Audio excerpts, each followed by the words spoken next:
Cante comigo. Tu és soberano sobre a terra, sobre os céus, tu és Senhor absoluto. Tudo que existe e acontece, tu sabes muito bem. Tu és tremendo, mas apesar dessa glória que tens, tu te importas comigo também. E esse amor tão grande eleva-me a amar-me a ti. Tu és tremendo,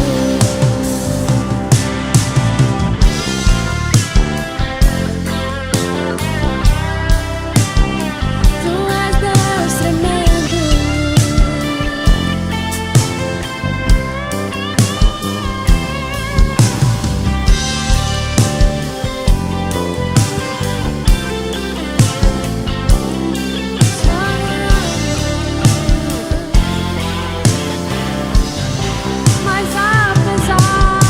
Mas apesar dessa glória que tens, tu te importas comigo também. E esse amor tão grande eleva-me a amar-me a ti. Tu és tremendo, tu és tremendo,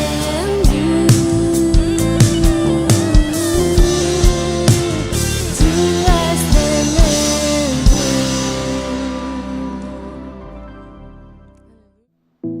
Louvado seja o Senhor. Eu cumprimento a amada igreja com a graça e a paz do nosso Senhor e Salvador Jesus Cristo. Mais um culto de louvor e adoração ao nosso Deus, ao nosso Senhor Jesus Cristo, aquele que vive e reina para sempre, o Espírito Santo aqui presente, que Ele possa nos trazer uma mensagem de edificação. Eu te convido a abrir a Bíblia, abra a sua Bíblia, Tiago, no capítulo de número 4, a partir do versículo de número 13, onde lemos o seguinte: Eia, agora vos digo que, você dizendo, hoje ou amanhã iremos a tal cidade, e lá passaremos um ano, e contrataremos e ganharemos. Digo-vos que não sabeis o que acontecerá amanhã. Porque que é a vossa vida? É um vapor que aparece por um pouco e depois desvanece. Em lugar do que devias dizer, se o Senhor quiser, e se vivermos, faremos isto ou aquilo. Mas agora vos gloriais em vossas presunções, pois toda glória, tal como esta, é maligna. Aquele, pois, que sabe fazer o bem e não faz, comete pecado. O tema da nossa mensagem hoje: vida que vale a pena. Você tem vivido uma vida e tem chegado à conclusão de que esta sua vida está valendo a pena? É sobre isso que nós vamos tratar nesta noite, e que esta palavra possa assim trazer-nos edificação. Amados, viver uma vida que vale a pena encontra resposta em pelo menos 3 atitudes humanas, ou seja, vai depender de pelo menos 3 maneiras de como eu me relaciono. em 3 níveis aqui principais. Primeiro, nível de relacionamento com Deus. Segundo, nível de relacionamento com o meu próximo. Terceiro, nível de relacionamento, eu diria, segundo a palavra de Deus, com o mundo e o seu sistema. Poderia ainda apresentar um 4º nível de relacionamento, a pessoa se relacionando consigo mesma, o meu relacionamento comigo mesmo, mas isso eu vou deixar para um outro tempo. Eu vou me basear aqui nos 3 primeiros níveis de relacionamentos. Amados, uma coisa eu tenho por certo. Quando eu falo que eu tenho por certo, eu posso dizer que eu tenho certeza disso que eu estou falando. E você vai chegar à conclusão de que você também pode ter certeza sobre isso que nós estamos falando. Que certeza é esta, pregador? Que o meu futuro, de certa forma, ele é incerto, com relação a algumas coisas que eu até posso planejar, posso sonhar, e pode ser que não venha acontecer. Se eu penso assim, eu posso chegar à conclusão também de que eu preciso fazer com que o meu presente venha valer a pena. Quando eu falo do meu presente, eu falo da minha vida hoje. Esta minha vida, ela tem que valer a pena. Mas como é que alguém pode fazer com que a sua vida venha valer a pena? E quando é que uma pessoa vivendo, ela pode chegar amanhã a uma infeliz conclusão de que a sua vida não valeu a pena? Abra o seu coração para essa palavra e deixe o Espírito Santo de Deus falar algo sério ao seu coração. Nós vamos apresentar aqui algumas sugestões ou conselhos que eu considero importantes para que esta pergunta seja respondida satisfatoriamente. Ok? Eu sei que podem existir muitas outras sugestões ou conselhos, mas nós vamos considerar aqui apenas algumas. E primeiro, a questão do relacionamento com Deus, eu até vou deixar para falar na última parte da mensagem. É algo assim mais que importante, mas eu vou partir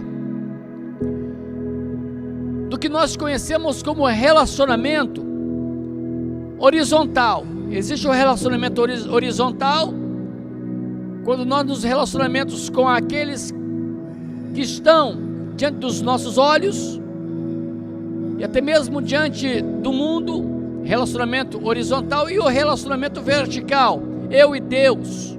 Vou deixar para falar sobre isso no último momento, mas vamos lá.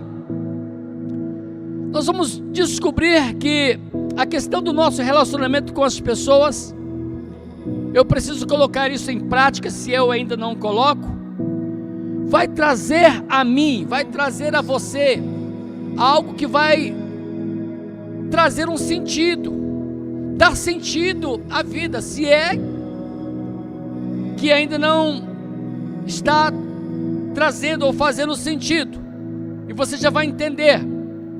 Com relação ao meu próximo, eu tenho aqui de Gênesis, Apocalipse,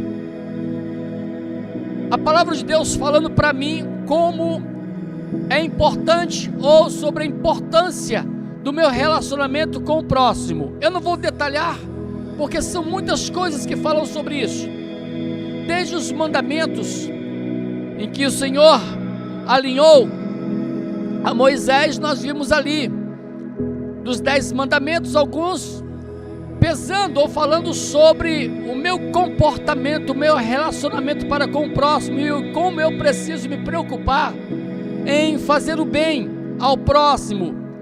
E o Espírito Santo colocou no meu coração esta palavra: não deixe de fazer com que as pessoas sejam felizes. No que depender de você, faça com que as pessoas sejam felizes. já pensou nisso? Partindo de você, partindo de mim, eu tenho que ter essa preocupação, amados. Agora, nós precisamos considerar, em cima desta palavra, algumas atitudes interessantes, bem interessantes. Primeiro, para eu fazer com que uma outra pessoa seja feliz, ou alguém seja feliz, eu não posso ser egoísta. Parte daí. Eu não posso ser egoísta, porque um coração egoísta faz com que esta pessoa egoísta seja má mesmo, uma pessoa ruim, uma pessoa maldosa, alguém que só pensa em si. E para que ela pensando que vai ser feliz, sendo egoísta, venha tirar proveitos do terceiro ou de uma pessoa, ela vai chegar à conclusão muito em breve de que isso não trará a ela nenhuma felicidade. Um egoísta nunca vai ser feliz. Segundo, nós podemos ver que a pessoa deve exercer a chamada empatia. Eu tenho que exercer isto. O que é isto? É eu me colocar no lugar do outro. Por exemplo, se eu estou vendo alguém sofrendo, eu preciso me colocar no lugar dela. E eu tenho certeza que esta atitude vai fazer com que eu seja solidária à dor alheia, vai despertar em mim uma compaixão por aquela pessoa, e aí o que vai acontecer é que eu vou fazer o bem àquela pessoa, ou seja, eu me colocando no lugar dela, eu me importando com ela, eu vou buscar fazer com que ela seja feliz, e isso é muito bom. Agora aprenda uma coisa, se é que você ainda não aprendeu, isto vai trazer um bem a você mesmo, ou a você mesma. Você é quem vai ser feliz. Quando a gente consegue fazer um bem a uma pessoa, vamos colocar assim, num dia, quando você vai dormir, chega a hora de você dormir, olha, aquilo vai vir na sua mente, de todas aquelas atitudes de bondade que você praticou, e vai trazer uma paz muito profunda ao seu coração. Então isso é importante, exercer a empatia. Mas existe lá em Mateus capítulo de número 7, o verso 12, um texto, para concluir essa primeira parte, que eu acho assim tremendo, e eu chamo de lei áurea para um bom relacionamento. Mateus 7, verso de número 12, diz assim o texto sagrado, olha que coisa maravilhosa: portanto, tudo que vós quereis que os homens vos façam, fazei-lhe também vós, porque esta é a lei e os profetas. Ou seja, é uma lei áurea. O que você deseja que as pessoas te façam, ou façam a você, de bom? Tudo de bom. Você não deseja que ninguém lhe faça nenhum mal. Porém, o conselho que nós temos aqui do Senhor Jesus é que eu, da mesma forma, aquilo que eu desejo de bom ou de bem para mim, eu tenho que fazer ao outro, eu tenho que desejar ao outro, isso é uma lei. E como que o mundo está carente disto? Concorda comigo? O mundo está do jeito que está porque, primeiro, é egoísta. Segundo, porque as pessoas não estão se importando, eu digo mesmo com as outras pessoas. Sempre há exceções, por favor, não quero generalizar, mas é um fato. E em terceiro lugar, as pessoas elas estão muito preocupadas com elas mesmas, ou seja, querendo só receber o bem, mas não se importam em fazer o bem a outras pessoas. Isto não é bom. Então aqui, o primeiro ponto que eu quero ressaltar é este: não deixe de fazer com que pessoas sejam felizes.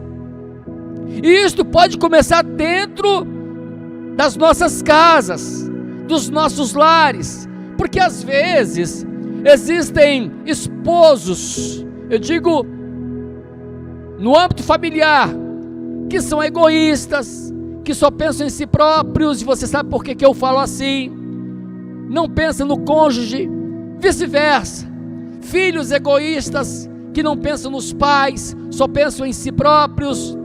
Mas bem-aventurado aquele lar em que os filhos pensam nos pais, os pais pensam nos filhos, a esposa pensa no esposo, o esposo na esposa, sempre promovendo o bem do outro, mesmo que venha sofrer algumas coisas.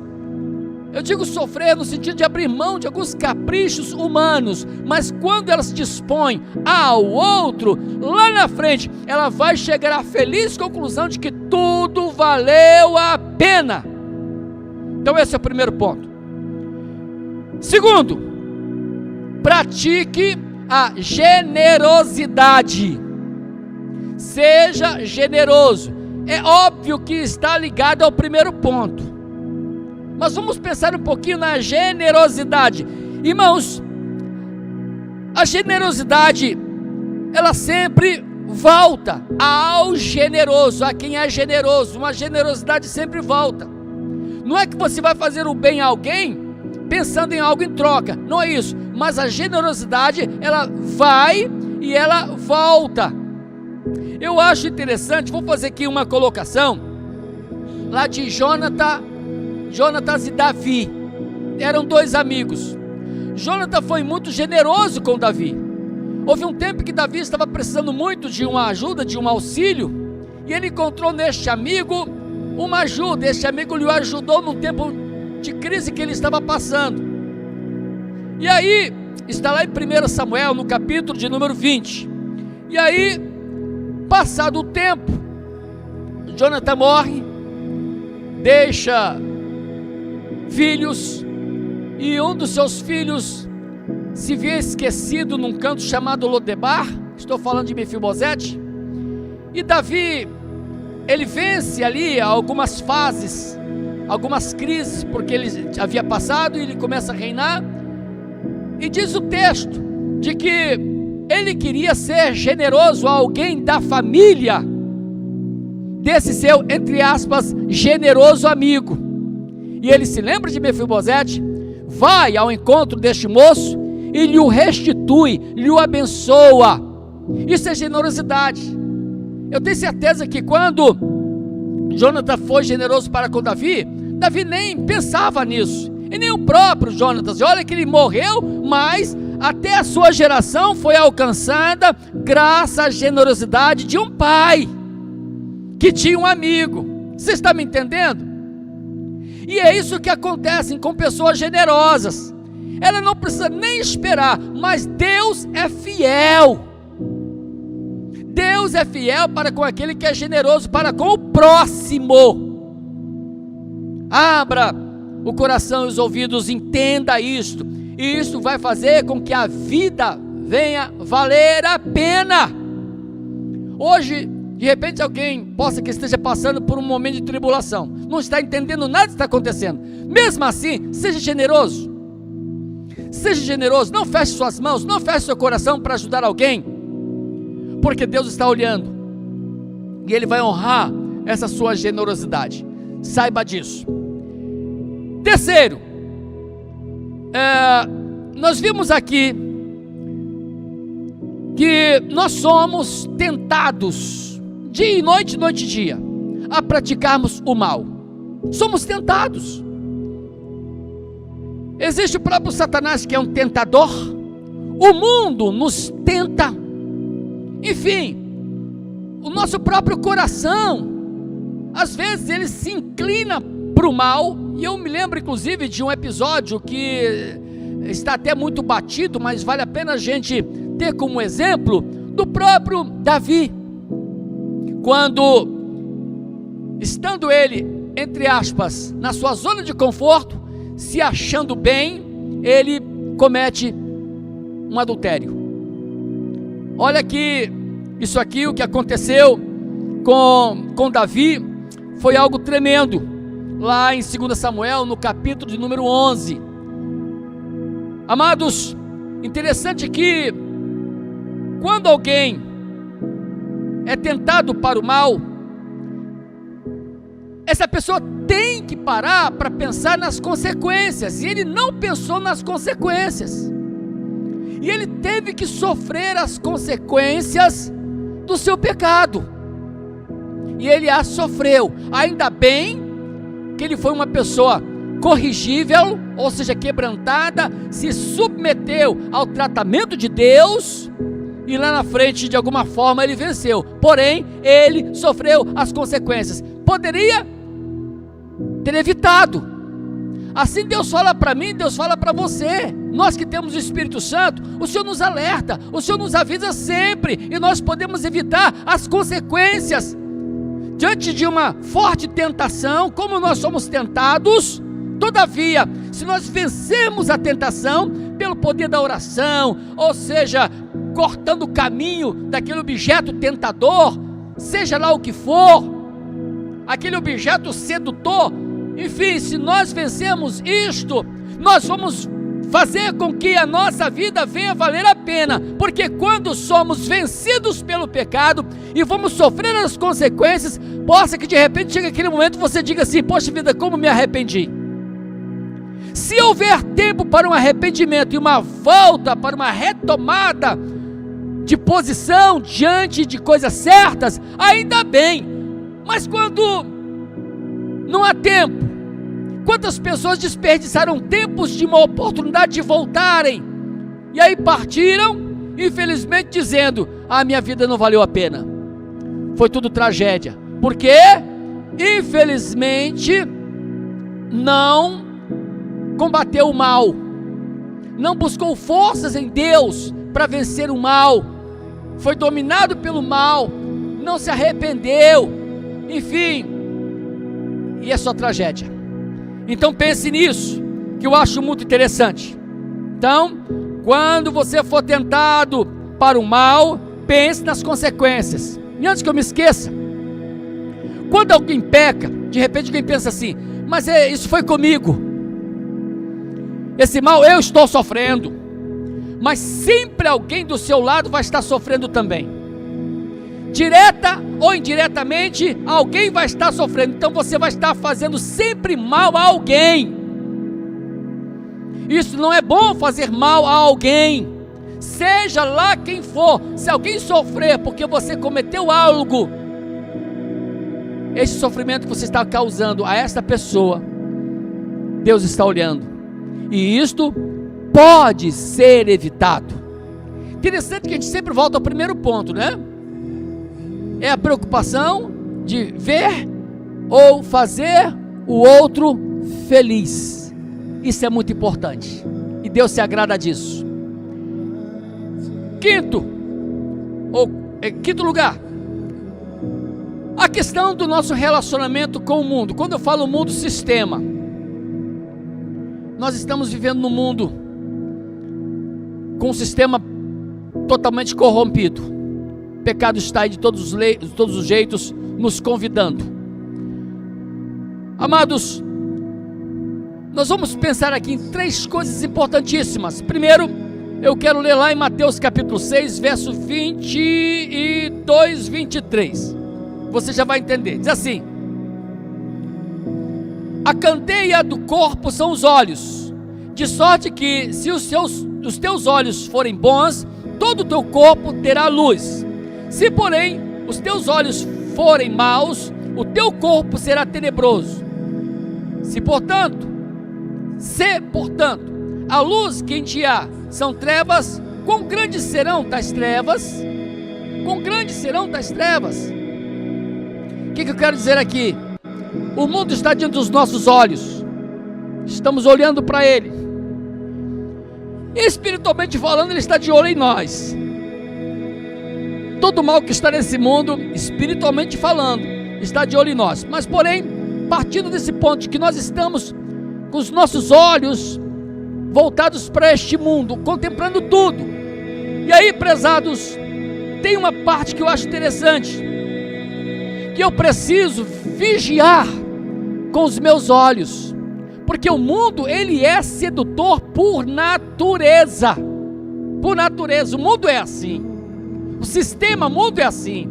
Então, da forma como eu me relaciono, a partir daquilo que eu olho, se eu não cobiço, se eu não entro nas suas seduções, eu vou me dar bem.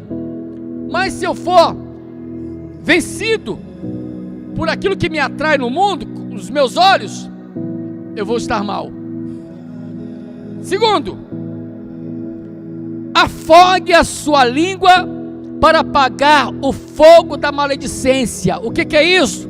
Tiago 3, 1 a 10, nós lemos o seguinte, Tiago 3, 1 a 10, esse texto é muito rico, Eu já estou passando para o final, mas diz aqui o texto assim, Tiago 3, 1 a 10. Meus irmãos, muitos de vós não sejam mestres, sabendo que recebemos mais duro juízo, porque todos tropeçamos em muitas coisas. Mas se alguém não tropeça em palavra, o tal varão é perfeito e poderoso para também refrear todo o corpo. Ora, nós pomos freio nas bocas dos cavalos para que nos obedeçam, e conseguimos dirigir todo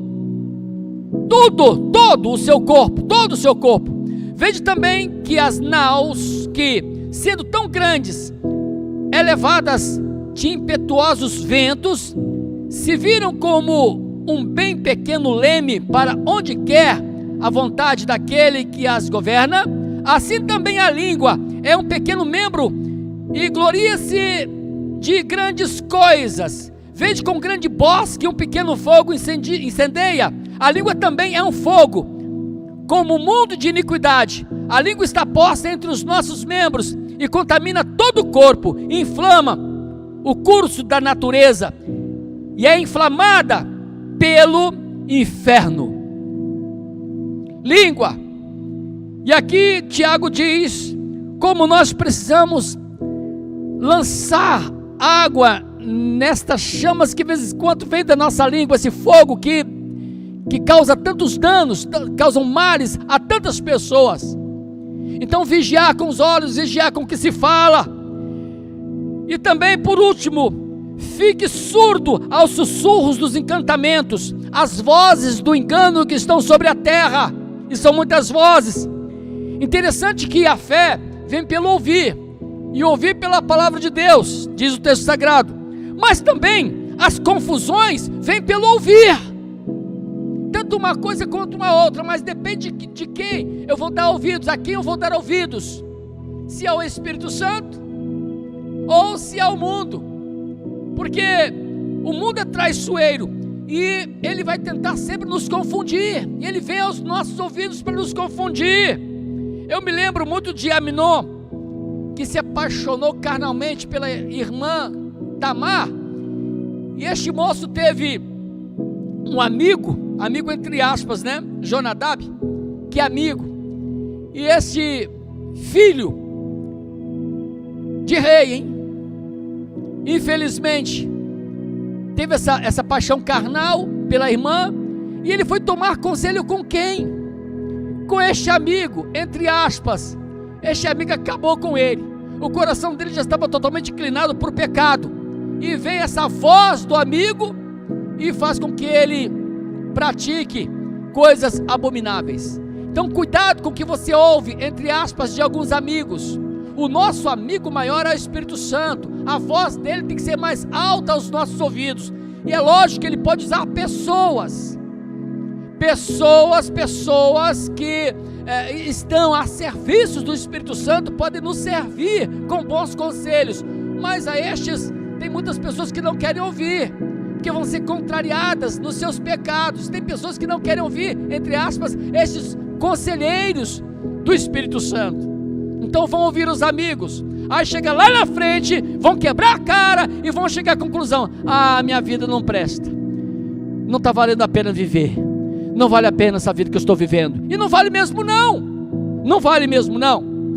Amados, então vamos aqui finalizar falando de fato para a vida valer a pena.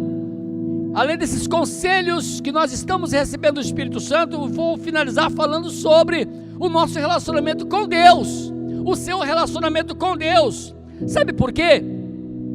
Jeremias capítulo 17, Jeremias 17, o versos 9 e 10, diz assim, Jeremias 17, verso 9 e 10, nós lemos o seguinte: enganoso é o coração, mais do que todas as coisas, e perverso, quem o conhecerá? Mas eu, o Senhor, esquadrinho o coração e provo os pensamentos, e isto para dar a cada um segundo os seus caminhos e segundo o fruto das suas ações. Você pensa que conhece a si mesmo? O Espírito Santo, ele pode sim trazer revelações ao seu respeito, para você até se conhecer, mas a Bíblia diz que enganoso é o coração. Que coisa terrível, irmãos. E é por isso que o Senhor, ele pede o nosso coração, porque quando nós colocamos o nosso coração nas mãos, ou sob os cuidados de Deus, tudo vai dar certo, porque o meu coração, ele vai estar sempre se inclinando para o mal, mas quando o Espírito Santo, ele dirige, ele governa, aí a coisa é diferente. Então, Jeremias fala sobre isso, e aqui nós aprendemos que nos alinharmos a Deus é não fazer nada antes de orarmos, antes de buscarmos a sua direção, é sim pedir a Deus direção. E aí nós chegamos à parte conclusiva, conforme diz aqui Tiago, no capítulo 4, verso 13 a 16, como que as pessoas estão equivocadas. Elas pensam, e enfim, que elas podem ir e vir, elas vão e vêm, enfim, mas se fazem isso fora da direção de Deus, elas vão chegar à conclusão de que nada valeu a pena um dia elas chegam a essa conclusão, nada valeu a pena, porque não andaram segundo a direção de Deus. Ah, como isso é sério, como nós precisamos aprender sobre dar ouvidos à voz do Espírito Santo. As pessoas não dizem como Tiago disse aqui: se Deus quiser, se Ele permitir, eu vou e venho, eu compro, eu vendo, eu faço, enfim, o fazer as coisas, você pode fazer, mas custa pedir uma orientação de Deus? Custa pedir sinais de Deus? Não custa, mas às vezes o homem é muito arrogante, ele pensa que pode fazer tudo sem Deus, ele até tenta, e até faz algumas coisas sem Deus, mas lá na frente ele vai ver que não valeu a pena, não valeu a pena. Interessante que eu sempre observo, Provérbios capítulo 16, eu acho esse texto muito rico, que diz assim, olha bem, a questão das decisões humanas sem Deus, o que promove, e o que promove as nossas decisões firmadas em Deus. Provérbios 16, você pode até ler isso com mais calma, diz assim: do homem são as preparações do coração, mas do Senhor é a resposta da boca. Todos os caminhos do homem são limpos aos teus olhos, ele pensa, mas o Senhor pesa o espírito. Provérbios 16, verso 1 e 2. O verso de número 6 diz assim, verso de número: pela misericórdia e pela verdade se purifica a iniquidade, e pelo amor e pelo temor do Senhor os homens se desviam do mal. Verso 7: sendo os caminhos do homem agradáveis ao Senhor, até a seus inimigos faz que tenha paz com ele. E termino, verso 9: o coração do homem considera o seu caminho, mas o Senhor lhe dirige os passos. O Senhor quer dirigir os nossos passos. Eu não sou proibido de pensar, eu não sou proibido de tomar decisões, eu não sou proibido de agir, não, eu posso fazer tudo, mas repito, custa alinhar tudo isso à vontade de Deus. Ele tem o melhor para nós, queridos, não tem jeito. Então Provérbio 16 fala sobre isso. Concluo: para eu fazer a minha vida valer a pena, o meu viver diário valer a pena, eu preciso dar ouvidos ao Espírito Santo. A vida tem sim todo um sentido, desde que eu não pense ou venha agir como um nécio, como um tolo. Às vezes nós nos tornamos tolos demais, e nós não podemos agir como nécios, como tolos. Amados, até que eu deseje ou venha agir, venha viver nessa terra, e eu tenho que tomar atitudes, eu posso tomar atitudes, mas que eu venha tomar atitudes e agir segundo a vontade de Deus, e se eu não fizer, eu vou sofrer as consequências. Mas enquanto houver tempo, eu posso rever as minhas decisões, as minhas escolhas quando erradas. Eu posso rever isso, e assim buscar propósito na vida, em Deus, naquilo que Ele tem escolhido para mim. Deus colocou isso no meu coração, porque nós estamos ainda nesta retomada deste novo tempo, em que este ano nós estamos assim passando por alguns tipos de tribulações que ainda nós não havíamos vivido, e eu sinto que o Senhor está nos chamando a uma reflexão sobre os valores da vida. Eu falei nisso semana passada. Eu sinto que o Senhor está como que nesse tempo Ele deu como que uma pausa aí para nos fazer pensar um pouco mais sobre a vida, neste novo que está surgindo, e que surge um novo para nós na direção de Deus.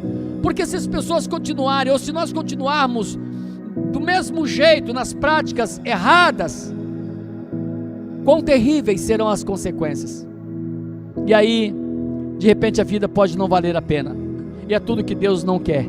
Deus quer que a nossa vida venha valer a pena, porque ela tem todo um sentido nele, e nós precisamos chegar a essa conclusão, de que a vida tem um valor tremendo, mas vivendo sabiamente na direção dele. Amém? Amém. Que Deus te abençoe, que Deus tome a sua vida, a minha vida, as nossas vidas, e nos faça refletir sobre os valores que são eternos, não apenas as questões temporais, mas aquilo que eu viver neste tempo. Ele vai, de alguma forma, oh meu Deus, me ajude a pensar nisso, ajude esse meu irmão, essa minha irmã a pensar nisso, vai refletir no meu futuro, vai refletir sim no meu futuro, e aí fala sobre eternidade. Que Deus te abençoe. Pai, muito obrigado por esta noite, por esta palavra. Firma esta palavra no meu coração mais e mais, e no coração do meu querido irmão, da minha irmã, de todos que ouviram esta palavra nessa noite, porque a vida tem sentido, mas eu preciso tomar decisões para fazer isso valer a pena. Em nome de Jesus, amém. Glórias a Deus. Amém.